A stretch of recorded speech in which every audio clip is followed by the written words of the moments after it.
Hi, welcome back to my YouTube channel. So in today's video, I'll be reviewing Rich Mom, Poor Mom Part 2. So now, continuation of Part 1. So we all thought that Nicole, the spoiled rich brat, had changed her ways for the better. We thought she has decided to be a better person, be a better sister to Chidima, but that was all an act.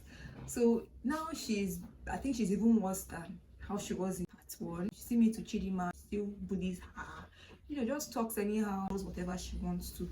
So with the way the story goes in Part 2 now, out of anger and due to the fact that Nicole's dad is always taking her side, her mom leaves the house. She goes out for a drive and gets involved in an accident and she dies.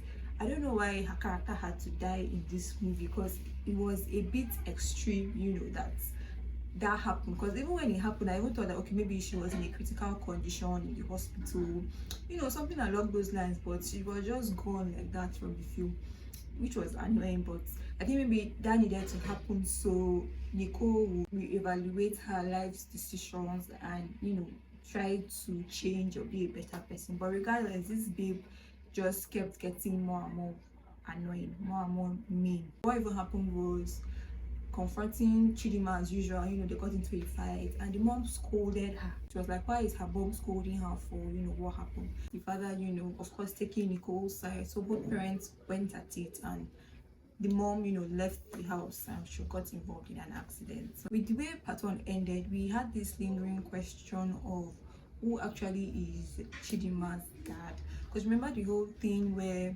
Kate will always look at Chidima and she will be so lost in thoughts and get very emotional. So it was like maybe Chidima is her long lost daughter or something. As you're watching the movie, you get very curious, especially the part where Agnes, Chidima's mother, told Kate something and we didn't get to see what exactly she told her about. When Kate kept asking her, where did you give birth to this girl? Chidima is my child, everything. She was so sure about it. Then we didn't get to see what the conversation they had was about till later, or I guess that was for suspense and to just keep us hooked, which they did. Also, with the way the story was progressing, it's like, so is it like Cole is going to keep being this way? Like, is she not going to change? Won't she be a better person? Will she just keep being like that? You get so upset watching how she was just becoming worse and worse throughout the movie, especially when she kicked them out of the house. And of course the gateman was of course very happy to do that. Imagine she told him to get a new maid. Oga wrote, house help wanted, you must be on the big side. I'm like, so yeah, so all in all, the Part 2 was needed to more or less close off what happened in Part 1, to more or less explain a lot of things, to answer a lot of questions, also bring about a change in Nicole's life and her character. Because honestly, when she decided to be a better person, when she felt bad for all she had done, when she was so remorseful, it still did not fit her. To me, it just still looked like she was faking it, as if she was acting. Because even to cry, like she couldn't, the tears were not looking real. Even to act like remorseful and feel bad and forgive me kind of thing, she wasn't giving me that kind of sympathize with me kind of thing. She really acted this spoiled, mean, bully young girl very, very well, to the part that when she was to act as a remorseful young girl, we could not connect with that side of her. I don't know if I was the only one, but it's a very, very interesting movie. If you haven't seen the first one, you should see Part 1 of Rich Mom, Poor Mom, then also see the second part. I also have a review up on my channel of Part 1.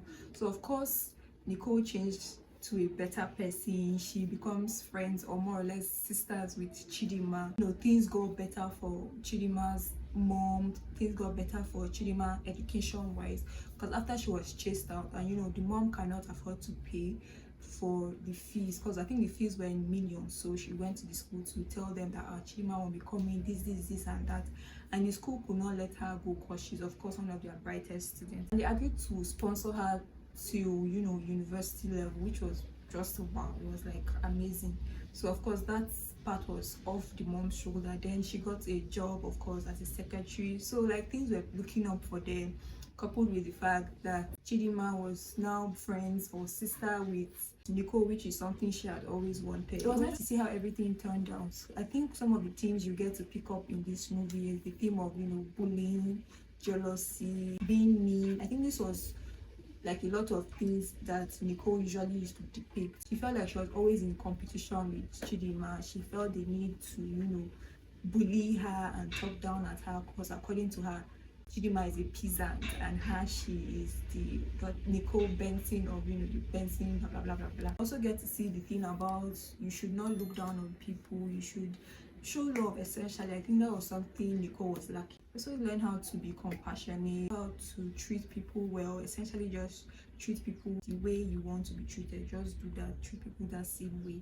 Don't look down at anybody because of, you know, class, because of you're richer than them, or because you have better things in life. You don't know what tomorrow holds, you don't know how, you know, life would go. So just be a good person, essentially. She also felt like Chidinma was going to take her father and her mother away from her, which is something she didn't want. But she also got to realize like how wrong her actions were and how it affected everybody around her, and of course how she wanted to make her mother proud. So she decided to do better, change her ways, to even the point where she wanted to even start cleaning and cooking and assisting Chidinma and all of that. So it was just very, very interesting, the whole turn of events in this movie. It's a very simple, you know, relatable story. It has a lot of morals to it. It has a lot for you to learn. It's a family movie, of course, so the kids can also watch it and learn a thing or two. Check out Rich Mom, Poor Mom on Chinenye's channel. Of course, it stars Destiny Etiko, who played the poor mom. Her name was Agnes. You also get to see Chinenye NNEBE, who was the rich mom. Her name was Kate. Then we get to see the child actors in this movie. We have Chidinma, who was the poor girl, the poor daughter, who is Candice, and we also have Nicole, who was the rich sports girl, who is Karen. These young actors are, of course, wonderful actors. They are doing amazing work. If you haven't seen their movies before, then you should check them out. I think I've seen 2 of their movies now, Rich Mom, Poor Mom, and I definitely enjoyed that movie. Piece of Pieces, they're also in it. A very fun, interesting watch. But also it would have been really, really crazy. Just imagine if, you know, these 2 girls were probably swapped at birth. Then maybe Nicole was going to be the daughter of the poor woman and Chidinma was the daughter of the rich woman. Like, that would just have been crazy. Like, imagine how Nicole would feel knowing that she's the actual daughter of a peasant, like she claims. Like, it would have been so funny to watch. But that was not the case, of course. So they are not swapped or anything, because that was something you just keep questioning in your head, like, okay, maybe Chidinma is actually Kate's daughter, but that was not the case. Who else would have enjoyed the swap thing? Like, feel like how dramatic that dynamic would have been of Nicole actually being the daughter of the poor woman. Like, that would just have been crazy. Just imagine how she would feel. Like, I don't even know, like, it would have been so funny to see. Let me hear your thoughts in the comment section. If you have any YouTube movie you're currently watching, please leave them down in the comment section. Let me check them out. If you like this video, please hit the like button. If you're new to my channel, please subscribe. Thank you so much for watching. I'll see you in my next video. Bye.